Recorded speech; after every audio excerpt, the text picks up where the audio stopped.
Okay, do you hear that? It usually has to do that to warm up. Makes the phone kind of hot to touch, and then just all of a sudden it just... Now, after 16 years of buying, managing, and building on properties, I've learned that markets shift and tastes change. And as of right now, there are 3 types of properties that I think that are the best to land hack and truly worth having in any portfolio that can actually fund an early retirement plan. Ever since I was a kid, I never dreamt of a normal job. I'm Asian, so naturally I was predestined to be an engineer, doctor, or lawyer. Now, I'm equally too dumb, yet too smart to become any one of those. So naturally, I became obsessed with fighter jets and wanted to become a fighter jet pilot. And just like every other kid of the 80s, this was because of the adrenaline-inducing action flick Top Gun. That made me think greased up dudes playing beach volleyball was really, really cool. Now, I basically thought I was Pete Mitchell. Highway to the danger zone. Cool, slick, and confident. But ended up we just had our short stature in common. I did learn how adults really kiss though, and thought it was disgusting. Alas, it was not meant to be because my eyesight was as bad as a one-eyed mole. It's not good at all. But as confusing as my preteen years were, and was weighed down by my obsession with fighter jets, F-22 Raptor being the best of all time, I eventually found real estate in my early 20s and learned a way to replace my job very quickly with rental income and equity creation from properties. This eventually led me to becoming financially free, where my semi-passive income covered all of my expenses, and I was able to quit my day job at 27 years old and only focus on the projects and quote-unquote work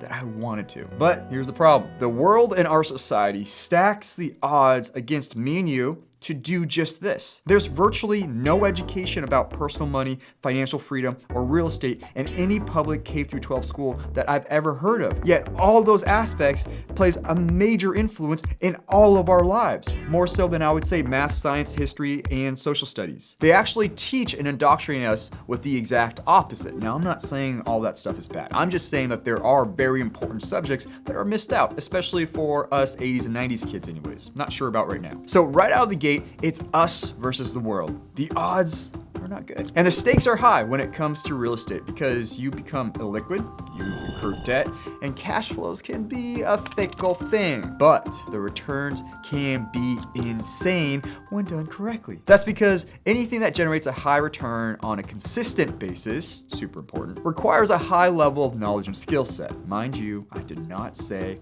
formal education. And I want to pass on a piece of that knowledge to you outside the traditional classroom. So announcing today, the Land Hacker and Six Figure Host programs will be opening for enrollment this Friday, March 25th. And as a special bonus for all of those who have been oh so patient and the others who just wanted to learn, I'll also be hosting a free live webinar going through all things when it comes to creating multiple incomes off of the land and short-term rentals, the Monday after March 28th at 5 p.m. Pacific time. Come and hang out, interact with the peers, and even ask me questions in an open Q&A session. It's totally free, but there is a catch. It is live, therefore seats are limited. So in the description, you'll see a link where you can click on and save your seat. Hope to see you there. I want to show you these 3 types of properties. And I just got this really new cool app, and let's see if it works correctly. I gotta first type in the location, and then I'm gonna type in the coordinates and the time. Okay. All right, so this is still experimental, so the timing can be a bit off, but it should work. Ooh. Okay, do you hear that? It usually has to do that to warm up. Makes the phone kind of hot to touch, and then just all of a sudden it just...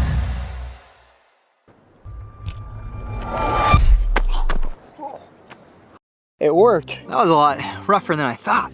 Man, I hate how that doesn't give you any type of warning, but still a decent app. I'm gonna give it 4 stars. So the first type of land is farmland. This also includes vineyards or anything of that type. Now this here, as you can see, is a lavender farm. Actually, it's not quite a lavender farm yet, but we've got about 150 plus different lavender plants, just like this little guy here that are freshly planted just a few weeks ago. Within the next 2-3 years, it's gonna grow to be about 4 feet wide, about 4 feet tall, and we'll get plenty of lavender out here. Now, operational farmland is extremely valuable in itself, and there's a lot of things that you can do, even if you're not a farmer, such as leasing the land out to another outfit or another farmer who can make use of the land, or even ranching ranchers who can bring their animals onto the property itself and either feed them or let them graze. But when I say farmland, you're probably thinking of crops such as this: corn, wheat, or even orchards like apple orchards or cherry orchards. And yes, those apply, but I'm talking more of stuff like this: bamboo, lavender, honey, pumpkin, and even Christmas trees. These are far less intensive and still great income generators. But here's the real gem. We're not trying to replace our income or our jobs with farming or us becoming farmers. It's the zoning and permitting of those types of land that we're really after. The regulations on these types of properties and land are far less than if you were to go get a residential property, because they are already operating at a commercial level, which opens the doors to true land hacking, where we can create overnight sites,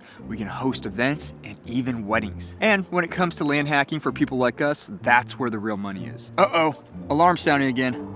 Looks like we're off to the next location. Remember, zoning and permitting is more valuable than even selling the land itself. That wasn't too bad that time, landing on a nice soft bed instead of rock and dirt. Well, looks like they are in the middle of doing laundry in this room. But the second type of property are B&Bs, inns, resorts, and motels, especially the ones that are on an acreage. Now, when I say B&Bs, I'm not talking about Airbnb, I'm talking about actual bed and breakfast. It's a zoning and permitting type. Now, these are truly the diamonds in the rough because of their classification. The opportunities and what you can do when it comes to land hacking is virtually endless with these types of properties. From glamp sites, spas, rental equipment, cabins, and new building structures. These are all within the realm of possibility with these types of properties. All of those which are banned or illegal to do on traditional, typical residential properties and sites. Uh-oh, it's going off again. That was quick, let's go. That one actually kind of hurt. Those were some rocks I landed on. Oh, I'll feel that later. May have to drop the rating down to 3 stars. Not considerate of the landing at all. The last type of land that you should have or consider having in your portfolio for early retirement is rural lots, especially rural land or rural lots that are unrestricted or allow you to build multiple build sites. The reasons are pretty self-explanatory. You're outside the city, away from the regulatory commissions and municipalities and the zoning and all that stuff, which is good, and you have the freedom to create a lot of different spaces for rentals or for other income generators. And this is partially the reason why I've been so focused on finding land in Texas. It's because they have a lot of unrestricted land out there with very large acreage. Now, when you find pieces of land like this, you're able to build things without having to go to the county for inspections and permits for every little thing, if at all. Now, just because you don't have to pull permits or get inspections, I do highly recommend that you actually build to code. There are universal or national codes that you should follow because you don't want to accidentally hurt somebody, and to tell you the truth, you probably will not have any type of resale value or building equity in the property if you do everything not to code and that's not permitted. Ah, crap, it's going off again. Here we go.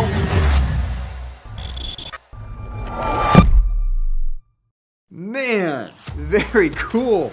Can't believe I waited this long to download this app, but I still think it has a couple of kinks. You should definitely try this. When you sign up for a land hacker, I'll tell you where to go so you can get this app too. Now, here I want to show you something why those 3 properties are so good for an early retirement portfolio. I'm gonna pull over this TV screen so you can see it.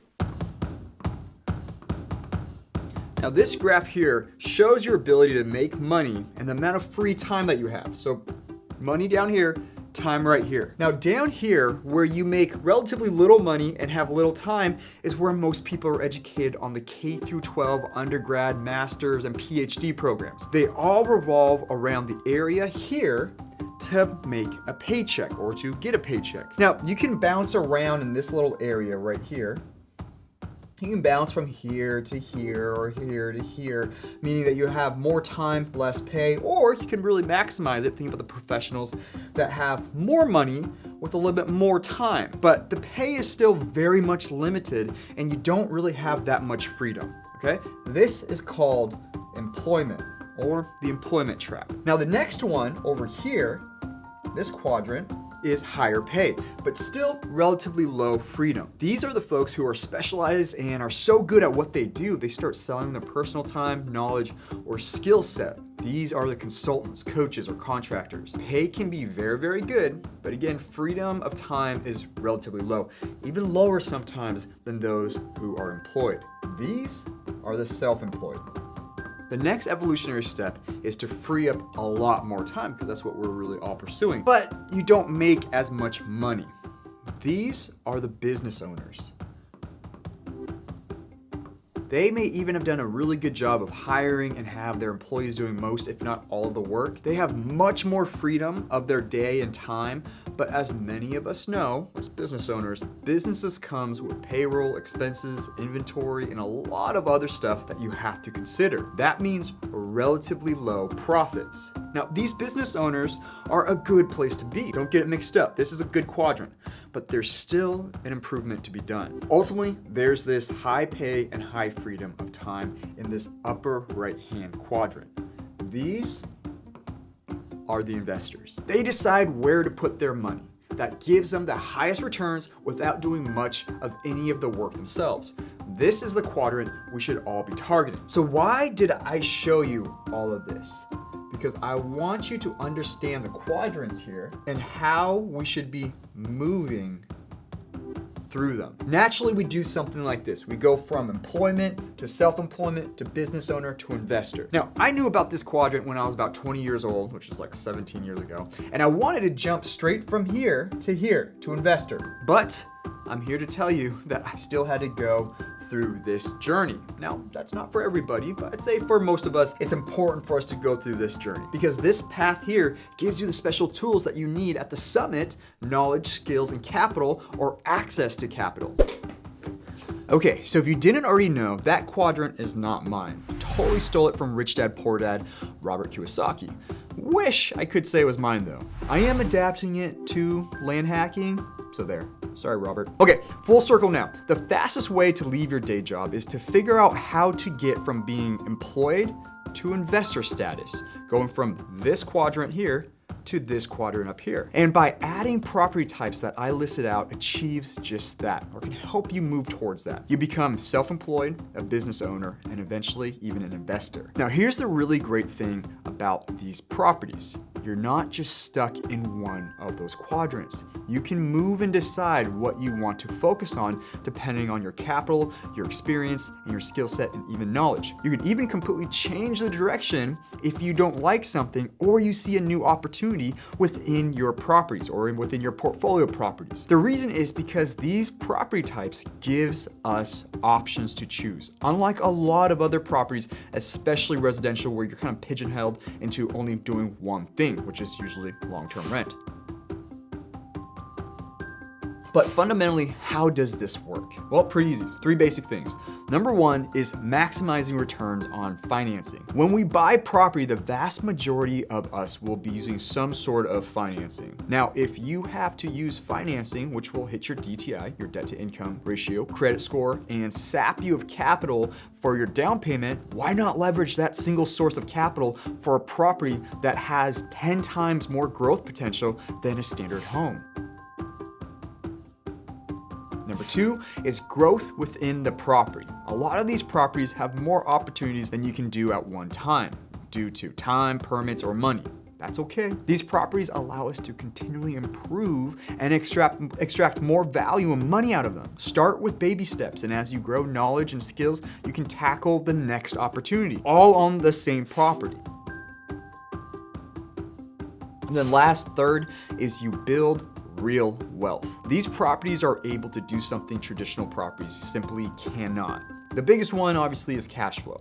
Is how much money you get to keep at the end of the month. The way that we land hackers operate, we literally make 10 to 20x more than the traditional single family home. But we also build equity, which is important too. Cash flow and equity, you'll hear that a lot. But the one people don't talk too much about is the real wealth maker. Something called terminal value, or the business equity created. When you set up and run a business properly, there's not just equity in the assets themselves, like the brick and mortar of the home or structure, but the equity built from the business itself. And investors and private equity people will literally pay you multiples of how much money you make. This is why you hear 20-something-year-old entrepreneurs cashing out with billions of dollars on their businesses. They didn't just have a house or an asset or just a factory. They literally built business equity that's worth in the billions of dollars.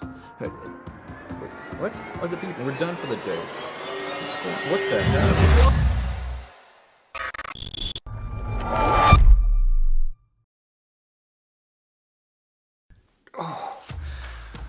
Whew, that was kind of weird. Well, if this interests you at all and you like those 3 types of properties, go Google them. And if you are doing that, I highly suggest that you sign up and grab a seat for the free webinar next Monday. Come in there, bring your questions. It's really a good time to hang out. I only do this about 2 or 3 times a year, so come and join me. Link down in the description for you to sign up. Otherwise, I'll see you guys in the next video. Like, subscribe, do all that good stuff. I love you. I'll see you guys next time. Bye. All right, so I'm just gonna duck out real quick. And then, oh, I'm gonna move the chair so it looks like I teleported out of the chair.